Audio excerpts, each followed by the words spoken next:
Look, this regime, the Castro regime, is a criminal regime. It's responsible for countless atrocities, and one of the things I've tried to do in the Congress is to hold it accountable in any way that we can for its crimes. I mean, just think about the firing squads, the political prisoners, forced labor camps, religious repression, and of course, the topic of tonight, shooting down the Brothers to the Rescue in 1996, which of course killed 3 American citizens. So when you're talking about what we need to do, to me it's not a question of facts or the law. That's clear.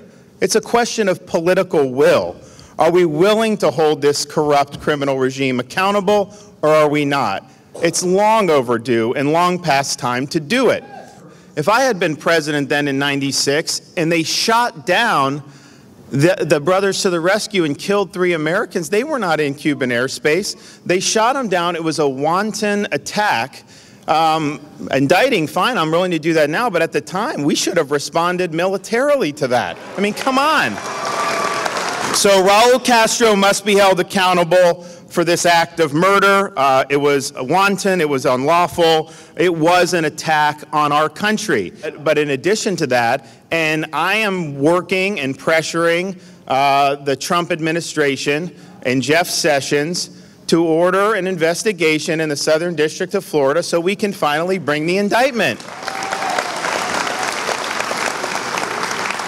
We're also going to work to do more to implement the president's vision when he rescinded Obama's policy and put a lot of good things in there. Not all of that has been put into place yet. And the bottom line is, you're not going to do business with a regime and act like it's going to benefit the Cuban people, because everything that goes into that country is controlled by the Cuban military, the intelligence services, and the dictatorship.